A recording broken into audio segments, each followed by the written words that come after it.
Deputy Cal, Deputy Martin Ferris. Good Count Kohler.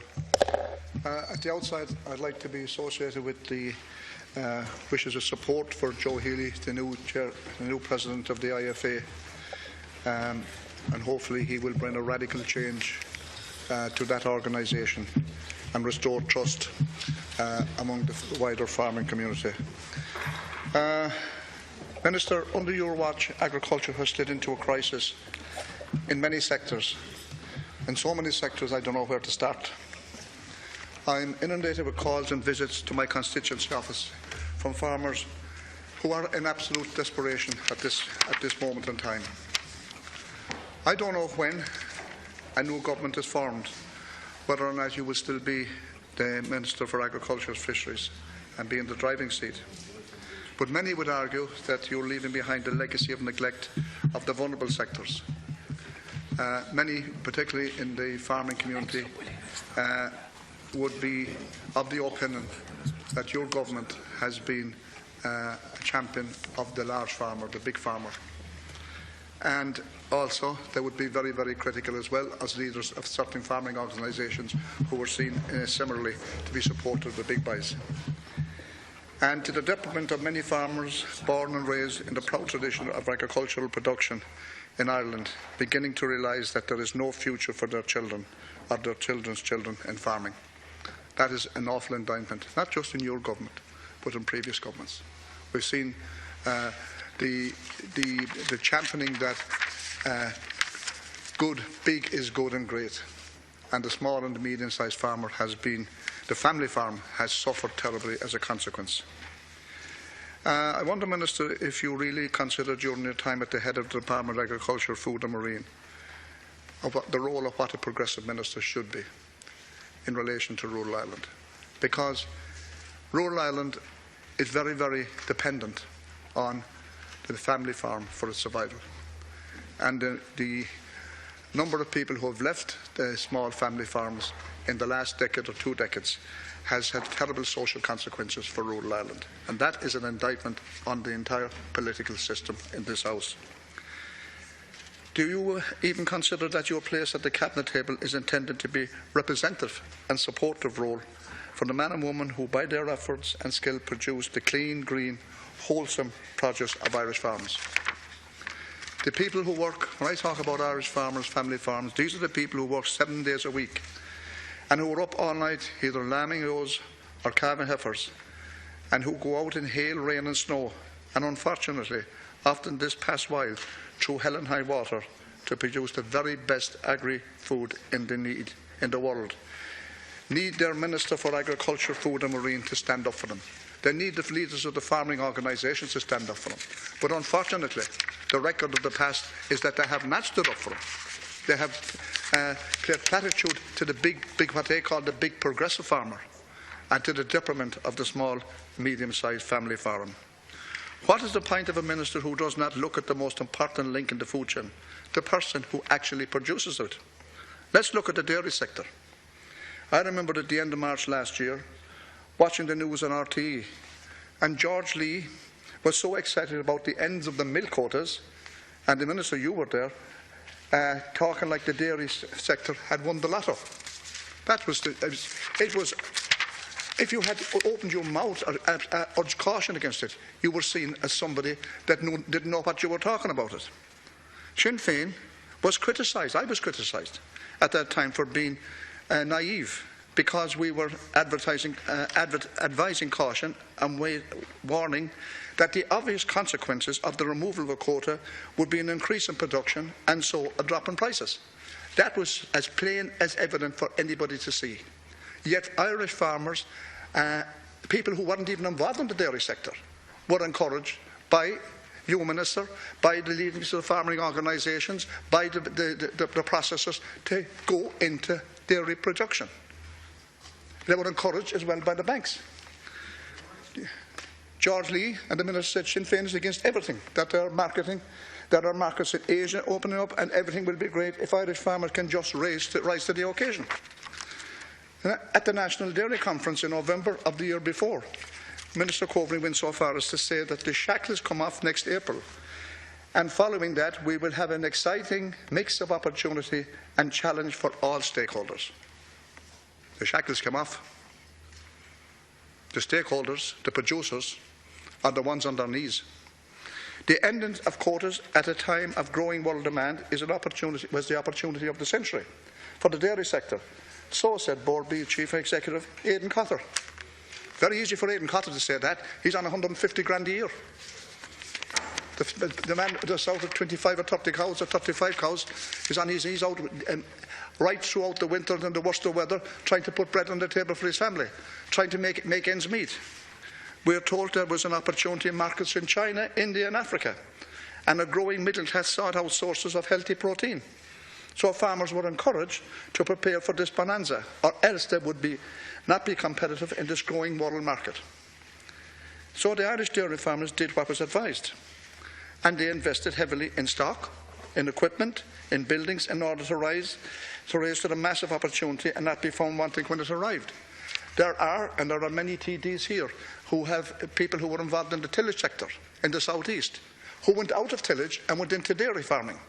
And the consequences of their going into dairy farming, they had to borrow from the very start. They had to borrow to build milking parlours, they had to borrow to put in all the infrastructure necessary for it in order to go into this great bonanza that was being propagated by this House, by the senior parties in this House and by the leaders of the farming organisations.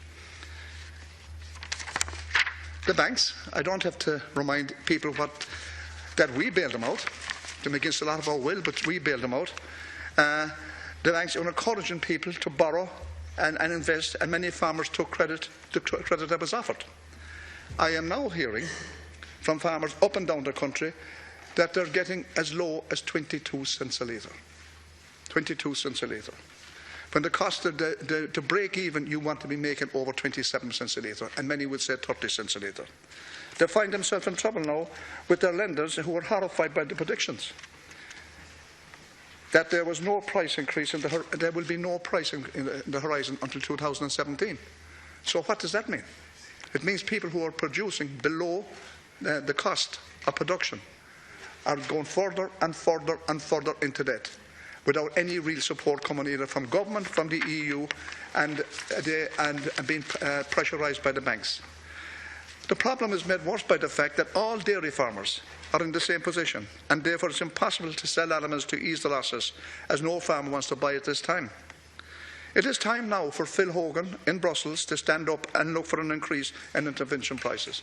And I support Deputy Cahill's proposal there that you need a substantial increase in intervention prices. And it's also very important that you stand up to the big multiples and seek a fair price to get farmers through the difficult times. The big multiples and the producers, the link between the producers and the big multiples. Do we know what the producers are paid by the big multiples? But one thing we do know, we know what the farmer gets, the producer, and we know what the retailer or what the customer pays. But in between, there is nothing to determine what the link is. So that needs to be some mechanism needs to be found in order to ensure that the producers, that we know what the producers get for the milk that they're buying at 22 cents a litre, and we want to know what the multiples are paying the producers. And I think that's what we have to start with. In Britain, I see some supermarkets selling chilled milk for a few pence more and passing it on to the farmers.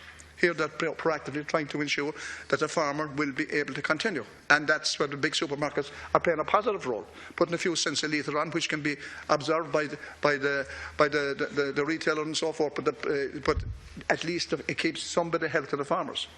I also see my colleague in the North, Minister Michelle O'Neill, working with farmers to put pressure on banks and other lenders to be sympathetic and flexible. Michelle O'Neill has written to the Ulster Bank. I have been invited with Michelle O'Neill to go and meet the Ulster banks. Is this happening here, in this part of our country? The CEOs of all our banks. And have you met with the Minister?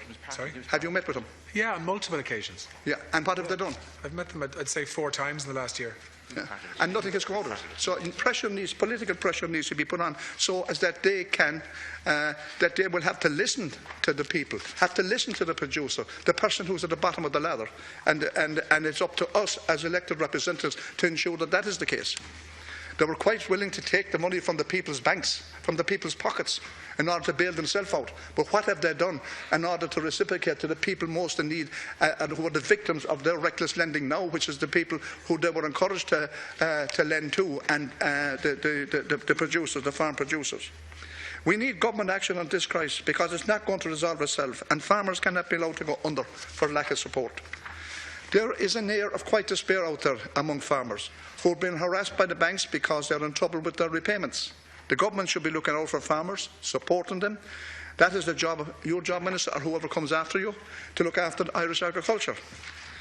The vulture funds are here and now, and they are threatening Irish farmers already.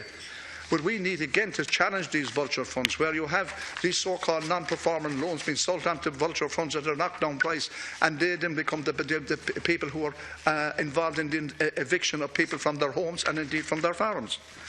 I'm fed up to the back teeth hearing of the market rules everything, and that somehow it is just and right that someone could lose their house or their farm in an international financial deal, which is of no benefit at all to this country or its people. How can that be fair and beneficial? Again, this is the questions that have to be asked and have to be answered. I'm fed up hearing about profitability for banks and how that we have to protect them, while leaving Irish people at the mercy of international financial vultures. And that is what is happening, and that is what is happening now. Who benefits from that? Where do you stand on vulture funds, Minister? The loans and buying up loans at a fraction of their costs, while the people who, through no fault of their own, defaulted on those loans and were shown neither flexible or understanding, or even mercy by the banks that the same people bailed out.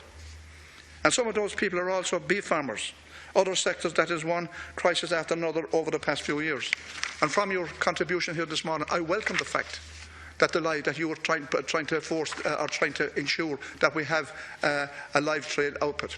I welcome the fact, and I hope that the deal regarding Turkey comes to fusion.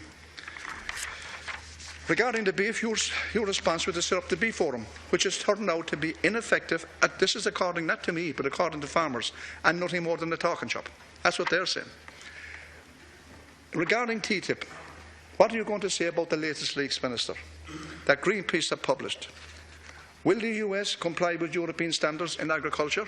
I doubt it.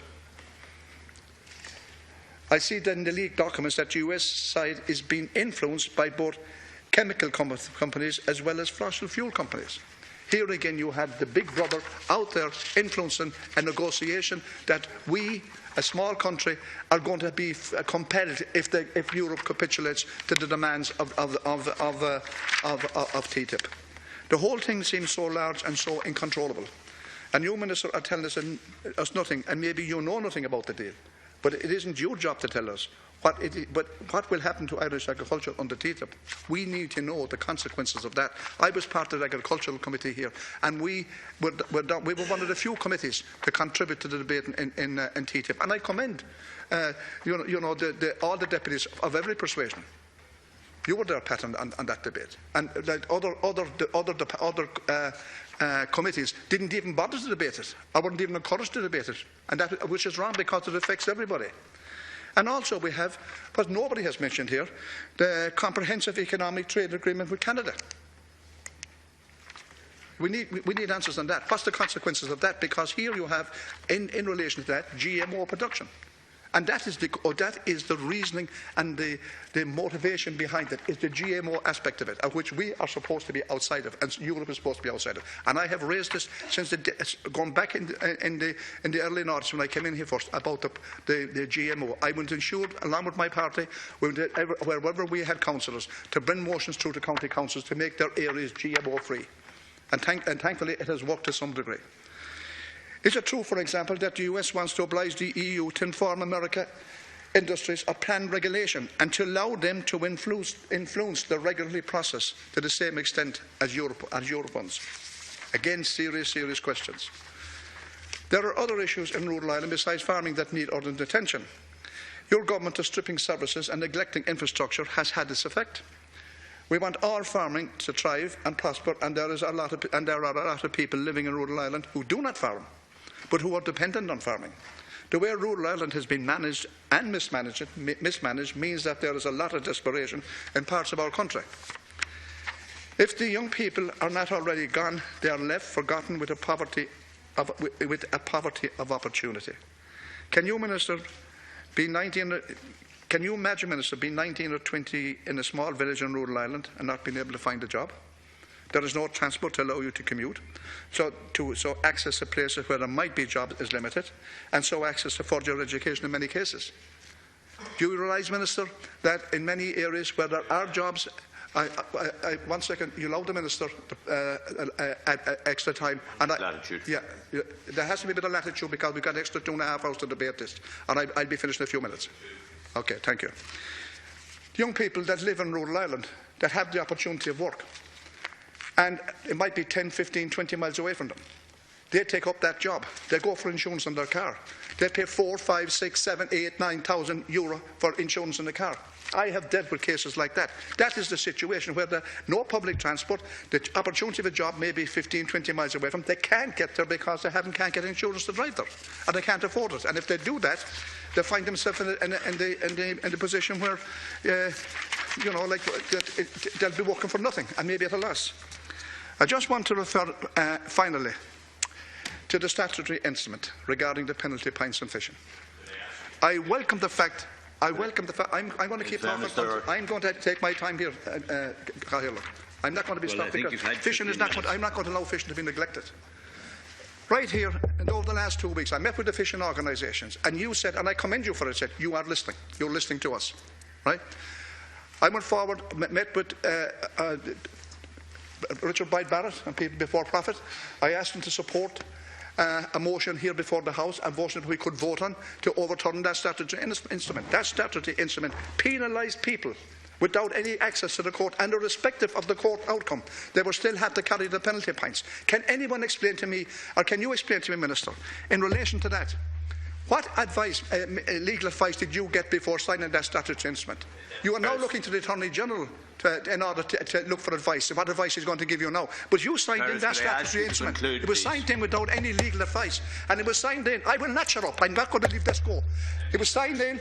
It was signed in, and the fishermen right across this coast were carrying penalty pints because of your statutory instrument, and because it was done without any legal advice. Resume your seat. I've given you at least a minute. No, I will not resume my seat. The Minister was allowed 5 minutes extra. I'm only about a minute over time. I will not resume my seat until I finish this point. I think the reason for the debate being elongated today was to give other deputies an opportunity. But the statutory instrument, you signed it in, Minister, without any consultation. And I argue you signed that in. Fianna Fáil came on and back to our position. Richard Barrett and his party came on back to our position. Other progressive independents backed it. I think the Green Party backed it as well. Well, you wrote to every single TD in the House and asked them to back it. And now you're listening to them. I'm asking you to conclude, and please not take the latitude. We give some latitude to the Minister. I think, in fairness to, there are plenty of other deputies. We've lengthened the debate to allow deputies have their say, and I'm asking you to conclude now, and I'm calling on Deputy Penrose. In conclusion, the most neglected sector of our economy has been those involved in the inshore fishing fleet.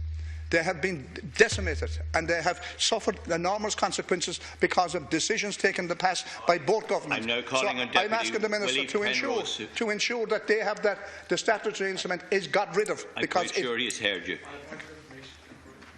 No, I'm